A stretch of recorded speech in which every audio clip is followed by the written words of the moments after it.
नमस्कार, बहुत बहुत स्वागत है आपका आयुर्वेद पर आधारित हमारे इस बेहद खास कार्यक्रम स्वस्थ विचार में। मैं हूं आपके साथ आपका साथी विकास। दर्शकों, स्वस्थ विचार कार्यक्रम एकमात्र ऐसा कार्यक्रम है जिसमें आपको कुछ ऐसी जानकारी दी जाती है जो आपके लिए दुर्लभ होती है। यानी अपने रोगों को, जो अक्सर हमारे शरीर में, परिवार में या प्रियजनों में जो रोग अक्सर दिखते हैं, उन रोगों को हम कैसे अपने आप से दूर रख सकते हैं, वो सारी जानकारी आपको इस कार्यक्रम के माध्यम से दी जाती है। और इन सभी विषयों में हमारा मार्गदर्शन करते हैं जाने माने आयुर्वेद के ज्ञाता गायत्री सिद्ध पंडित श्री लक्ष्मण दास रतन भारद्वाज जी। चलिए, सबसे पहले गुरु जी का स्वागत करेंगे और कार्यक्रम की शुरुआत करेंगे। गुरु जी, बहुत बहुत स्वागत है। नमस्कार। नमस्कार। स्वस्थ विचार कार्यक्रम एक ऐसा कार्यक्रम है जो प्रकृति के तमाम उन संसाधनों के बारे में आपको जानकारी देते हैं जो हम अपने स्वास्थ्य के लिए उपयोग कर सकते हैं। प्रकृति ने हमें बहुत सा वरदान दिया है। हमें आशीर्वाद के तौर पर फूल, पत्ते, पेड़, पौधे, छाल, पानी और ये बहुत सारी चीज़ें जो प्रकृति ने हमें दी हैं, इसको हम सहेजते हुए इसका सदुपयोग हम कैसे कर सकते हैं, वो सारी जानकारी आपको इस कार्यक्रम में मिलती है। और विभिन्न प्रकार के रोगों को, जिनको हम असाध्य कहते हैं, जिनको हम जानलेवा कहते हैं, ऐसे तमाम रोगों को भी आप जड़ से दूर कर सकते हैं। और ये बिल्कुल संभव है, लेकिन वो होगा तब जब आपको उनके बारे में होगी जानकारी।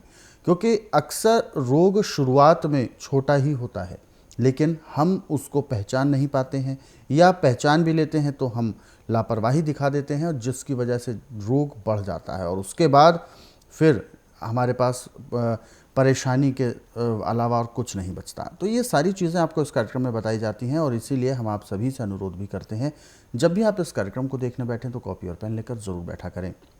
जो भी नुस्खे बताए जाएं उनको आप लिख ज़रूर लें। चलिए आगे बढ़ते हैं कार्यक्रम में, शुरू करते हैं अपने नए विषय पर चर्चा। गुरु जी, एक प्राणघातक रोग जिसे कहते हैं लकवा, अधरंग भी कहा जाता है उसको, एक तरह से ऐसा रोग कहें या एक ऐसी समस्या कहें, यदि जब हो जाती है तो व्यक्ति का शरीर किसी काम का ही नहीं रहता, केवल दूसरों पर ही आश्रित रह पाता है। तो ऐसे में अधरंग जैसी समस्या, सबसे पहले मैं ये दो चरणों में समझना चाहूँगा कि अधरंग आखिर होता क्यों है, और जो लोग स्वस्थ हैं कहते हैं कि अधरंग कभी भी हो सकता है, लेकिन किन को होगा ये कैसे पता लगाया जा सकता है, और अधरंग आखिर जो होता है उसके पीछे किस तरीके के लक्षण होते हैं? देखिए, अधरंग हमारी लापरवाही का नतीजा है। जी अभी हमने कोई गर्म गर्म चीज़ खाई, थोड़ी देर में हम ठंडी चीज़ खा लेते हैं, जी या हमने ठंडी चीज़ खाई, थोड़ी देर में गर्म चीज़ खा लेते हैं, तो शरीर सर्द गर्म होता है। जी शरीर सर्द गर्म होने से जो हमारा खून अंदर बनता है, उसके अंदर जैसे दूध फटता है ऐसे क्लॉट बन जाते हैं। ये क्लॉट जो हैं, जब वहाँ दिल के पास जाके साफ नहीं होते और खून में जाके जिस नस के अंदर रुक गए, उसका खून का दौरा बंद हुआ तो अंग सिकुड़ जाता है। जैसे मावा दे के कपड़ा सूख के अखड़ता है, ऐसे अंग अखड़ जाता है। और इसमें फिर रोगी दूसरे पे लाचार होता है। और दूसरा कारण है इसका कि जिसको किसी किस्म का बहुत बड़ा सदमा लगता है, या किसी ने ऐसी बात कह दी जो ये बर्दाश्त नहीं कर सकता, तो भी ये रोग पैदा होता है। परंतु रोग आपको चाहे किसी भी किस्म से पैदा हुआ, जो नुस्खा मैं अभी आपको बताने जा रहा हूँ, यदि आप इस नुस्खे को अपनाते हैं तो जिसकी ज़ुबान लटका गई, मुंह से बोल नहीं सकता, हाथ पांव अकड़ गए हैं, तो 1 महीने में पूर्ण रूप से वैसे स्वस्थ हो जाएगा जैसे पहले था। सबसे पहले तो आप खाने पे ध्यान दें कि गेहूं ले लें आप 50 ग्राम, पहले इसको पानी से अच्छी तरह धो लें। फिर इसके बाद शीशे का यदि आपके पास जग है तो सबसे बढ़िया, नहीं तो गिलास ले लें बड़ा। उस गिलास के अंदर गर्म पानी डाल के उस गेहूँ को ढक के रख दें।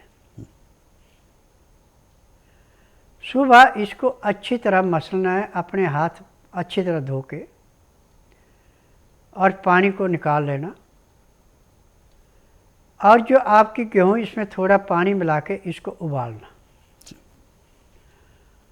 जब गेहूँ उबलने लगेगी तो कोशिश करो कि जिस बर्तन में उसको उबाल रहे हैं उस पर कोई ऐसी चीज़ ऊपर लगाओ कि जिसमें आप रबड़ का पाइप लगा सकें। और उबलते की भाप जो है, जो अंग सुन्न हो चुके हैं उनमें वो भाप देनी, परंतु कमरे के अंदर देनी, बाहर नहीं देनी, उसमें दूसरी हवा न लगे। आधा घंटा भाप देने के बाद अब आग बंद कर दे और इस गेहूं को छान करके अब इसके अंदर या तो शहद मिला दें। यदि मीठा खाने का आपका मन नहीं है तो काला या सिंधा नमक, थोड़ा सा काली मिर्च, जीरा, अजवाइन, सौंठ, पीपल, दालचीनी, ये सारी चीज़ें कूट के पीस के मिला दें और उसको गेहूँ खाने को दें। तो इसका मुंह भी खुलेगा, जबड़ा भी पूरा काम करेगा इससे, और पेट में जाके जो इसका खून बनेगा, वो जो धब्बे थे खून के अंदर, क्लॉट थे, उनको तोड़ेगा जी। जैसे हम छीनिया थोड़े से किसी चीज़ को तोड़ते हैं, ऐसे गेहूँ उबाल करके जो आपने दी है जो उसको तोड़ती है। और जो पानी आपने भिगो रखा था रात को, ये पानी ही पीने को देना, इसको दूसरा पानी नहीं देना। और पानी भी हल्का गर्म करके देना, तो इससे इसको काफ़ी राहत मिलेगी। फिर सर्दियों में तुलसी सूख जाती है और उस पेड़ को उखाड़ के फेंक देते हैं जी। तो आपको तुलसी लेकर के कहीं भी किसी ने फेंक रखी, उसको उठा के घर ले आओ और उसको संभाल के रख ले। कभी किसी को अधरंग हो तो उस तुलसी को 100 ग्राम उसकी लकड़ियाँ, जड़ें, जो भी उसके साथ है, वो सारी चीज़ें दरदरी कूट करके 5 लीटर पानी के बीच में डाल के उसको उबालें और छिद्दे बाण वाली चारपाई पे उस रोगी को लटा दें। और लटा करके नीचे कपड़ा कोई नहीं बिछाना, उसने सिर्फ अंडरवियर पहना हो, बाकी पूरा शरीर उसका नंगा हो। अब चाहे आप बिजली का हीटर लें, चाहे गैस वाला चूल्हा लें, उसके ऊपर कढ़ाई में जब पानी उबलने लगे, भाप बन जाए, तो आंच कम कर दें और वो भाप उसको चारपाई पे देनी, इतनी गर्म ना हो कि उसकी चमड़ी जल जाए। सहती हुई भाप देनी है, कम से कम 1.5 घंटा लगातार। उसके बाद उस रोगी को तिलों के तेल को पहले बना के रख लें। उसका तरीका है कि आपने 1 किलो तेल लिया तो 1 किलो लहसुन छील के रख लें। इस तेल को स्टील की कढ़ाई के अंदर डालकर धीमी आंच पे उबालना। जब तेल उबलने लगे तो इसमें 50-50 ग्राम लहसुन डाल करके बादामी रंग का हो जाए, उसको निकालते जाएं, दूसरा डालते जाएं।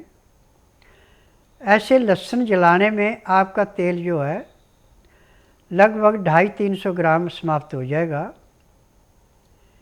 अब इस तेल के अंदर जायफल, जवित्री, सौंठ, लौंग, दालचीनी, कड़वी कुठ,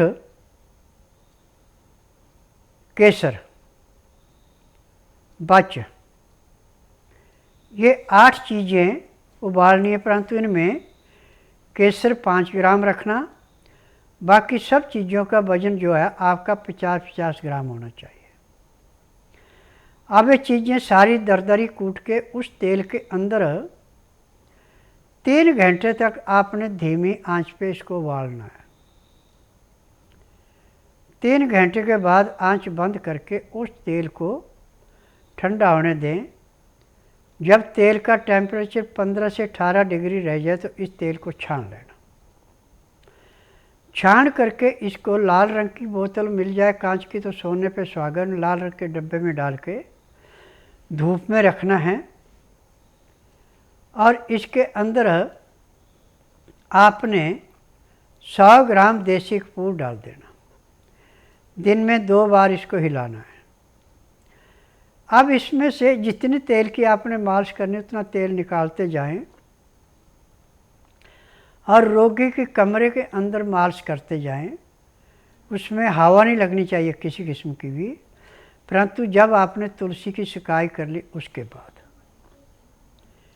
अब पहली मालिश करने के बाद रोगी के अंदर कम से कम 20 से 25% का परिवर्तन आ जाएगा। जितने में आपका तेल समाप्त होगा उतने में रोगी पूर्ण रूप से वैसे स्वस्थ हो जाएगा जैसे अधरंग होने से पहले था। परंतु खान पान में इसको गेहूँ ही देनी दोनों टाइम, सुबह भी और शाम को भी। परंतु वो सुबह भिगोई है तो शाम को उबालनी, शाम को भिगोई है तो सुबह उबालनी। उबाल करके मीठी खाने को जी चाहे उसका तो शहद मिला के देनी। यदि नमकीन खाने को मन करे तो उसमें काला या सिंधा नमक डालना, आम नमक नहीं डालना। परंतु इसमें दालचीनी, सौंठ, पीपल, काली मिर्च, ये सब चीज़ें मिलानी है। गर्म मसाला सारा मिलाना है और इसको चबा चबा के खाना है। और जिस पानी में भिगो रखी थी उस पानी को हल्का गर्म करके उस पानी को पीने को देना है। तो महीने 1.5 महीने में चाहे कितना भी अंग पथरा गया वो बिल्कुल नॉर्मल जैसा पहले था वैसा ही हो जाता है। जी। मेरा नाम दुर्गा शंकर मालवी है। मैं शाहजहाँपुर मध्य प्रदेश से आया हूँ। मुझे आज से 3-4 साल पहले लकवा हुआ था और हार्ट में भी प्रॉब्लम थी और मैंने इसके लिए उज्जैन और इंदौर में एलोपैथिक इलाज करवाया।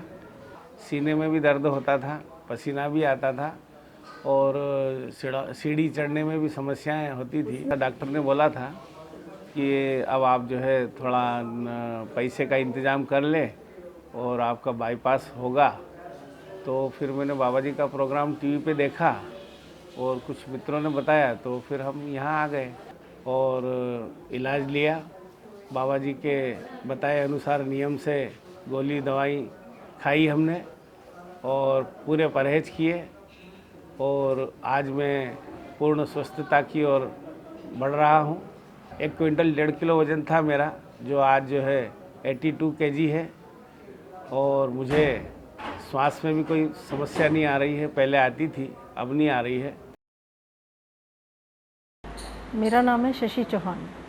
मैं पूना से आई हूँ और मेरे को थायराइड की तकलीफ़ शुरू हुई थी, स्टार्ट हुआ था तो मैं उसी वक्त यहाँ आई। ये मेरे को बाबा जी के पास में पहले भी आ चुकी हूँ, तो मेरा बेटा यहीं से ठीक हुआ था और फिर मैं यहाँ का पता मेरे को पहले से था, मैं यहाँ आई और फिर बाबा जी से मैंने दवाई ली। मेरे को एक्यूप्रेशर हुआ। खाना भी नहीं खाती थी मैं, बिल्कुल भी 3-3 दिन खाना नहीं खाती थी। मेरा पेट भी ठीक नहीं रहता था, जो भी खाती थी खट्टे खट्टे डकार आते थे और इंजेक्शन लगते थे मेरे को बी कॉम्प्लेक्स के 8-9 इंजेक्शन लगते थे। फिर मैं थोड़ा सा 2-4 महीने चल जाती थी, लेकिन उसके बाद फिर वही तकलीफ़ थी मेरे को। फिर बाबा जी के पास आई। पहले वही मेरे को जो पीने की लिक्विड दवाइयाँ थी वो जैसे एक अमृत थी मेरे लिए। उसी से मेरे को खाना खाना मैंने शुरू किया। आज मुझे ना कोई खट्टे डकार आते हैं, खाना बहुत 3 टाइम अच्छे से खाती हूँ मैं, ना कोई उल्टी आती है। और थायराइड मेरा आज बिल्कुल ख़त्म हो गया है। मैंने चेकअप भी करवा लिया डॉक्टर से, तो बिल्कुल थायराइड मेरा ठीक हो गया और बाबा जी ने भी आज बता दिया कि आप बिल्कुल ठीक हो चुकी हैं। फिलहाल दर्शक हमारे साथ जुड़ गए हैं लाइन पर, आइए उनसे बात करते हैं। हेलो। हाँ जी, नमस्कार। ये पूछ रहा था। सबसे पहले मैं आपसे जानना चाहूँगा, आप अपना नाम बताएं। हमारा नाम जितेंद्र। जितेंद्र जी, कहाँ से बात कर रहे हैं आप? जी धौलपुर वाले हैं, जितेंद्र परमार। बिल्कुल, गुरुजी आपको सुन रहे हैं। अब बताइए क्या सवाल है आपका? जी, हमारी मैसेज के ब्रेन ट्यूमर है जी। हाँ। देखिए, ब्रेन ट्यूमर का इलाज पूरे संसार में मेडिकल साइंस में नहीं है। यदि आप ऑपरेशन कराएंगे, कीमो कराएंगे तो कल को कोई भी अंग भंग हो सकता है इसका। परंतु स्वस्थ विचार एकमात्र आश्रम ऐसा है कि इसमें किसी भी अंग की चीर फाड़ नहीं की जाती। जो रोग है उसको ऐसे समाप्त किया जाता है जैसे कूड़े करकट के ढेर को माचिस की तीली जला के समाप्त करती है। यदि आपने इसके ट्यूमर को समाप्त करना है, इसको पूर्ण रूप से स्वस्थ करना है, तो आप बुधवार छोड़कर गुरुवार से लेकर मंगलवार के बीच में इसको मेरे आश्रम में लाइए। जिस दिन आश्रम में लाना उस दिन रात्रि 10 बजे तक खिला पिला के दातन कूड़ा करा के बड़ी इलायची इसको मुंह में चूसने के लिए दे दें। सुबह 9 से 10 के अंदर इसका नामकरण कराना। 10 से 12 में नाड़ी परीक्षण करूँगा। नाड़ी परीक्षण में पैर के तलुए से सिर के बाल तक की MRI, CT scan, x-ray, ultrasound, ECG, sonography सब कुछ 5 सेकंड में हो जाएगी। उसमें जो भी कमी इसके शरीर के अंदर पाई जाएगी वो दवाइयाँ दी जाएंगी।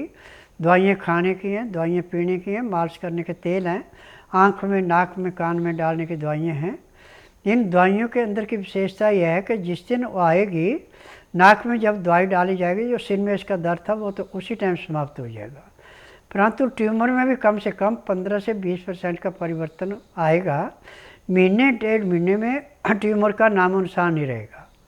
परंतु एक बात का ध्यान रखना कि औरत को मेरे आश्रम में जब भी आना तो कमीज सलवार पहन के आना है। साड़ी पहन के या दूसरा कोई पहनावा पहनेंगे नाड़ी परीक्षण नहीं होगा। क्योंकि नाड़ी परीक्षण के लिए नाड़े वाली सलवार चाहिए और सूती कपड़े पहने तो सबसे बढ़िया। और नब्ज में पैर के तलुए से सिर के बाल तक जितने भी रोग पाए जाते सब दवाइयाँ इकट्ठी दी जाती हैं। दवाइयाँ खाने की हैं, दवाइयाँ पीने की हैं, मालिश करने के तेल हैं, आँख में, नाक में, कान में डालने की दवाइयाँ हैं। जो भी रोग शरीर के अंदर मिलेगा सब दवाइयाँ इकट्ठी मिलेंगी। और इन दवाइयों की विशेषता कि दवाई लेने के 10 मिनट के अंदर दवाई अपना असर दिखा देती है। और जिस दिन रोगी आश्रम में आता है उसी दिन उसको 15 से 20% आराम तो परमानेंट मिल जाता है। और 15 दिन की दवाई से 50 से 60% आराम मिलता है। महीने में रोग समाप्त होता है, दवाइयाँ बंद होती हैं। जो लापरवाही करते हैं उसको 2-2.5 महीने दवाई खानी पड़ती है।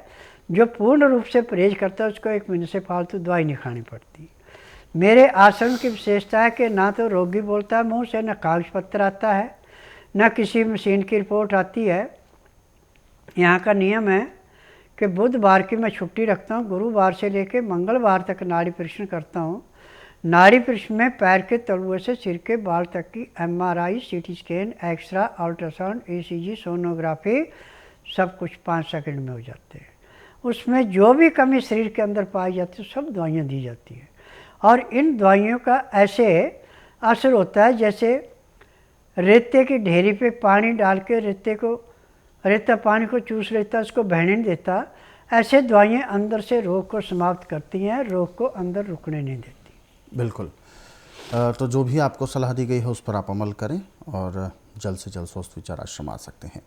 एक सवाल यहाँ पर हमें भेजा है गुरुजी, इनका नाम इन्होंने बताया है राजवीर सिंह धनगर और बरेली उत्तर प्रदेश से बात कर रहे हैं। इन्होंने अपना एक गंभीर सवाल भी भेजा है कि इन्होंने बताया कि कुछ सालों पहले इनको बस ये दिक्कत होती थी, जब ये दौड़ते थे तो बहुत जल्दी हाँफ जाते थे, कुछ भी काम करने के लिए मेहनत करते थे तो हाँफ जाते थे। इसके एवज में जब इन्होंने डॉक्टर्स को दिखाया तो सर्जरी, डॉक्टर्स ने बताया कि दिल की बीमारी है, सर्जरी होगी। और अब फिलहाल सर्जरी भी हो गई है, वॉल्व भी पड़ा है, लेकिन वो हमेशा के लिए डॉक्टर्स ने मना कर दिया है, दौड़ना नहीं है और मेहनत का काम नहीं करना है।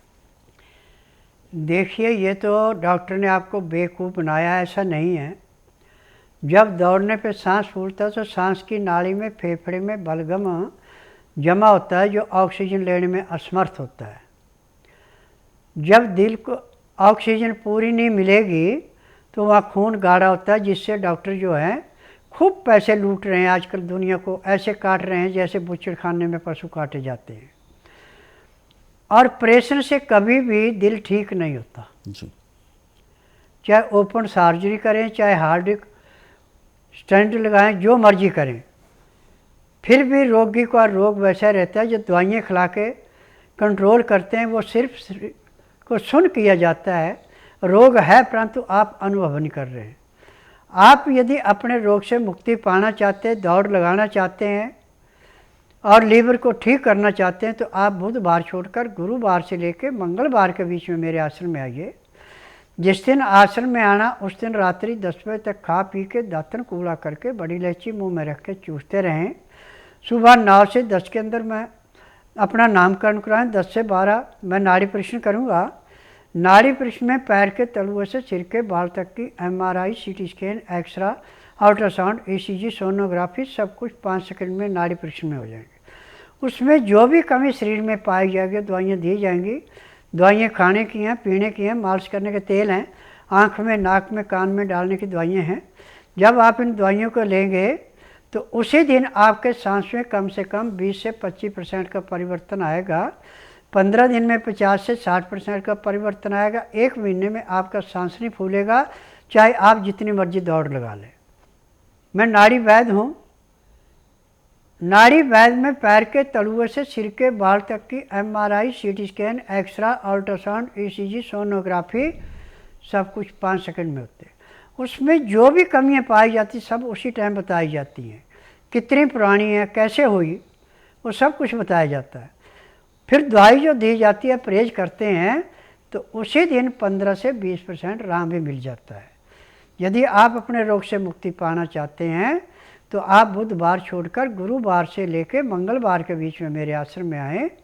जिस दिन आना उस दिन रात्रि 10 बजे तक खा पी के दातन कूड़ा करके बड़ी इलायची मुँह में रख के चूसते रहें। सुबह 9 से 10 के अंदर अपना नामकरण कराएं। 10 से 12 में नाड़ी परीक्षण करूँगा। नाड़ी परीक्षण में पैर के तलुए से सिर के बाल तक जो भी कमी पाई जाएगी सब दवाइयाँ दूँगे। दवाइयाँ नियम से खाएंगे, परहेज करेंगे तो महीने 1.5 महीने में आप पूर्ण रूप से स्वस्थ होंगे। स्वस्थ होने के बाद उस डॉक्टर से पूछना कि आपने ऑपरेशन किया था और आपने दौड़ के लिए मना किया था, मैं दौड़ लगाता हूँ, अब मेरे को बताओ बीमारी कहाँ गई। बिल्कुल। तो ये सारी दिक्कतें जो आपके साथ बनी हुई थी ये बिल्कुल दूर होंगी, क्योंकि अक्सर जैसे डॉक्टर्स की यदि आप बात करते हैं, उन्होंने अपने मुताबिक उपचार किया, उन्होंने अपने मुताबिक सोच लगाई और उसके हिसाब से आपका उपचार किया। क्योंकि जैसा रोग था आपको, सांस फूलता था दौड़ने में, और जब वही दौड़ना ही आपका ज़िंदगी भर के लिए बंद करा दिया गया तो यानी रोग कहाँ ठीक हुआ। तो इन चीज़ों को आपको विशेष तौर पर ध्यान भी रखना है, क्योंकि अक्सर ऐसा होता है हम उपचार कराने के लिए, रोग को ख़त्म करने के लिए कई प्रकार के प्रयत्न ज़रूर करते हैं, लेकिन उसमें कामयाब नहीं हो पाते हैं और ऐसे में फिर उस रोग के साथ जीना हम सीख लेते हैं। तो ये सब चीज़ें आपके साथ ना हो, इसीलिए आपको ये सलाह दी जाती है कि जल्द से जल्द आप स्वस्थ विचार आश्रम आ सकते हैं। अधिक जानकारी के लिए आप हेल्पलाइन नंबर्स पर कॉल करें। और दर्शकों, आप सभी को मैं अनुरोध ये करूँगा कि जब भी आप इस कार्यक्रम को देखते हैं तो इसमें जो उपचार नुस्खे बताए जाते हैं, उन नुस्खे और उपचारों को आप अपने सरल और सुविधाजनक समय पर देख सकते हैं यूट्यूब के ज़रिए। हमारा यूट्यूब चैनल स्वस्थ विचार सेहत की बात, यूट्यूब चैनल को आप सर्च करें, सब्सक्राइब करें और इन कार्यक्रमों को ज़रूरतमंदों तक शेयर ज़रूर करें। फिलहाल वक्त इशारा कर रहा है विराम देने का। गुरु जी, आप हमारे स्टूडियो में आए, बहुत बहुत आपका धन्यवाद। नमस्कार। दर्शकों, आज के इस विशेष कार्यक्रम में बस इतना ही। आप सभी लोग स्वस्थ रहें, निरोगी रहें, इन्हीं शुभकामनाओं के साथ हम आपसे लेंगे इजाज़त। नमस्कार।